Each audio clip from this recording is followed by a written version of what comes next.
Suresh sir ನೋಡಿ, ಇದು ಅಕ್ಕಿ ಸುಕ್ಕ ಆಗಿಬಿಟ್ಟಿತ್ತು. ನಿಮ್ದು all in one medicine use ಮಾಡಿದ್ಮೇಲೆ ಇವಾಗ ರಿಕವರ್ ಆಗಿದೆ. ನಿನ್ನಿಂದ ರಾಗಿ ತಿನ್ನೋಕ್ಕೆ ಸ್ಟಾರ್ಟ್ ಮಾಡಿದೆ, ಡೈಜೆಸ್ಟ್ ಆಗ್ತಾಯಿದೆ. ಅಕ್ಕಿ ನೀಟಾಗಿ ರೆಡಿಯಾಗಿದೆ. ಬೇರೆ ಎಲ್ಲ ಇಂಗ್ಲೀಷ್ ಮೆಡಿಸನ್ ಎಲ್ಲ ಯೂಸ್ ಮಾಡಿದೆ, ಏನೂ ವರ್ಕೌಟ್ ಆಗಿಲ್ಲ. ತುಂಬ ಅಕ್ಕಿಗಳು ಹೋಗ್ಬಿಟ್ಟು ನಂದು ಈ ಸೀಸನಲ್ಲಿ.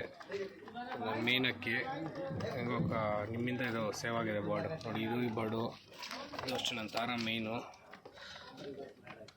ಫುಲ್ ಸುಖ ಹೋಗ್ಬಿಟ್ಟಿತ್ತು. ಮೋಷನ್ ಮಾಡಿಕೊಂಡು ಅಕ್ಕಿ ಡೈಜೆಸ್ಟ್ ಆಗ್ತಾ ಇರಲಿಲ್ಲ, ವಾಮಿಟ್ ಮಾಡ್ಕೊತಾ ಇತ್ತು. ಆಲ್ ಇನ್ ಒನ್ ಯೂಸ್ ಮಾಡಿದ್ಮೇಲೆ ನೀಟಾಗಿ ಇವಾಗ ರೆಡಿಯಾಗಿದೆ. ಅಕ್ಕಿ ಸ್ವಲ್ಪ ವೀಕ್ ಆಗಿದೆ, ಆದರೆ ಪರವಾಗಿಲ್ಲ. ಮೊದಲಿಗಿಂತ ಅಕ್ಕಿ 2 ದಿವಸದಿಂದ ಮೇವು ರಾಗಿ ತಿನ್ನೋಕ್ಕೆ start ಮಾಡಿದ್ದಾವೆ.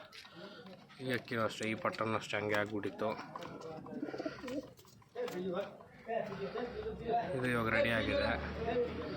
It's all because of this all in one medicine.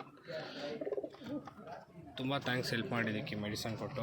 ಇದರಿಂದ ನನ್ನ ಫೇವ್ರೇಟ್ ಅಕ್ಕಿಗಳು, ನನ್ನ ಮೇನ್ ಅಕ್ಕಿಗಳು ಉಳಿಸ್ಕೊಂಡಿದ್ದಂಗೆ ಆಯಿತು. ನಿಮ್ಮಿಂದ ತುಂಬ ಅಕ್ಕಿಗಳು ಕಳ್ಕೊಂಡೆ. ಏನೇನೋ ಮೆಡಿಸಿನ್ ಯೂಸ್ ಮಾಡಿದ್ರು ವರ್ಕೌಟ್ ಆಗಿಲ್ಲ. ಕೊಟ್ಟಿದ್ದ ಮೆಡಿಸನ್ನಿಂದ ಆರಾಮಾಗಿ ಅಕ್ಕಿ ರೆಡಿಯಾಗಿದೆ ಇವಾಗ. ತುಂಬ ಥ್ಯಾಂಕ್ ಯು ಸರ್.